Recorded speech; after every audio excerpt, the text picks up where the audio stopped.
Salut les internautes, j'espère que vous allez bien. Alors aujourd'hui, je vous présente ceci, c'est un testeur de batterie et on va tout de suite le tester.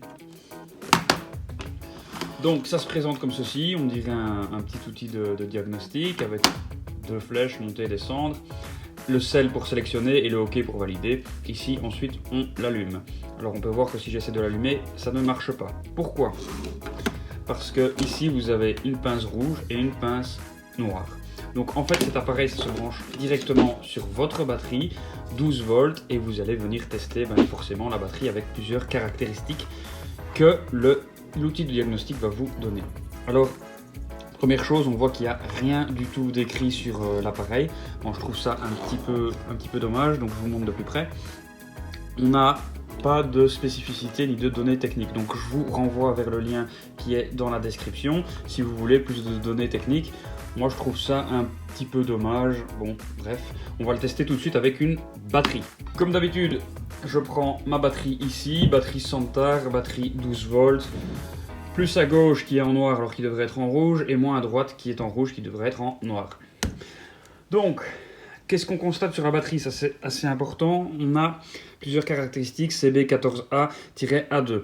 Donc si vous ne savez pas ce que ça veut dire, vous prenez ces références-là et vous les googlisez.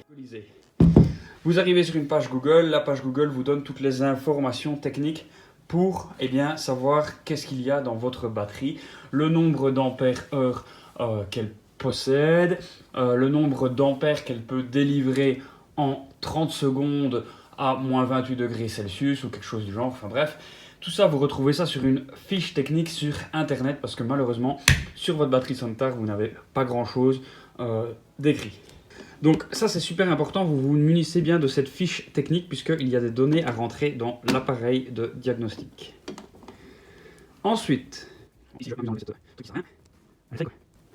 avez déjà remarqué la merde que c'est à chaque fois pour l'enlever? Voilà. Donc, le moins on le met ici. On vient pincer comme ceci. Ici. Voilà. Donc, plus c'est branché, moins est branché. Alors, petit point positif, les pinces, c'est vraiment des bonnes pinces crocodile. Elles pincent bien comme il faut, c'est pas mal foutu. Ensuite, on appuie simplement sur allumer. On voit que ça fait un bruit de merde.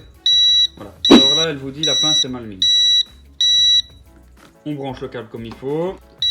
On appuie sur allumer. Et là, ici, vous avez deux indications à rentrer. AH, c'est le nombre d'ampères-heure maximum que peut faire la batterie. Et CCA, c'est la puissance que la batterie a, donc la capacité que la batterie a de démarrer à froid. Donc ça, c'est une variable qui est prise en considération. Donc on va prendre en considération que la batterie peut délivrer une puissance maximum à moins 18 degrés Celsius pendant 30 secondes. Donc ça, en gros, c'est la puissance que va avoir la batterie pour démarrer le démarreur, simplement. Parce qu'un démarreur, ça demande énormément de force. Donc ces données-là, vous les rentrez. Vous appuyez simplement pour sélectionner, pour changer si vous voulez être en ampère-heure ou en CCA. Donc CCA, ici ma puissance de démarrage à froid, je la trouve sur ma fiche technique sur Google. Voilà, je vais sur CCA, pardon, voilà. Donc pour slider ampère-heure, ici, je suis à 14. Flèche du dessus, je monte sur CCA. Bon, on voit que c'est pas super... C'est pas top comme réglage. Donc CCA, ici, c'est encodé 50, mais j'ai 190. Donc ça, c'est la puissance maximum de la batterie. Ampère-heure, c'est la capacité de la batterie à tenir pendant 1 heure. Je vais pouvoir avoir 14 ampères de délivré. Je règle mon CCA, sélectionné. Je mets 190. 1, 9 et puis 0. Voilà. Donc CCA, je suis à 190. Tout simplement. Et ampère-heure, flèche du bas, je suis à 14. Mes données sont correctement rentrées. Donc les données, c'est les données que vous avez ici, CB14A2, donc 14 ampère-heure, et A2, c'est le modèle de la batterie. Vous allez sur une fiche technique sur Google, vous avez toutes les informations qui défilent. Ensuite, une fois que ça c'est fait, vous avez simplement à valider en appuyant sur OK. In test. Donc là, l'appareil est visiblement en train de tester la batterie. Alors, on voit que la capacité de démarrage à froid de ma batterie est de environ 50%. Donc, d'après mon testeur, la batterie est plus ou moins usée. Ou pas, à voir, parce que je vous précise quand même que la batterie c'est une nouvelle. Elle vient d'être chargée à fond. et vous avez les données. Donc ici 13,25 volts, donc ça c'est c'est le voltage de ma batterie, c'est la tension. Bon, il faut savoir qu'une batterie fait toujours plus que 12 volts, si elle fait en dessous c'est que forcément elle est morte. Vous avez la résistance interne de la batterie qui est de 30 milliohms, donc plus la résistance, cette résistance-ci, plus elle est élevée et moins votre batterie va être bonne en fait, simplement. Maintenant, je n'ai pas d'indicateur quant à savoir si elle est bonne ou pas, c'est une batterie au plomb. Je ne sais pas vous dire ça comme ça, il faudrait pouvoir se renseigner sur les différents types de batteries. Donc la capacité de démarrage à froid elle est de 110 et non de 190, donc on a perdu effectivement presque 50%, et donc forcément c'est pour ça qu'on vous dit que la batterie est basse. Moi je vous le dis honnêtement, ça ne vaut pas la peine d'acheter ce truc, ça sert à rien. Utilisez plutôt un multimètre.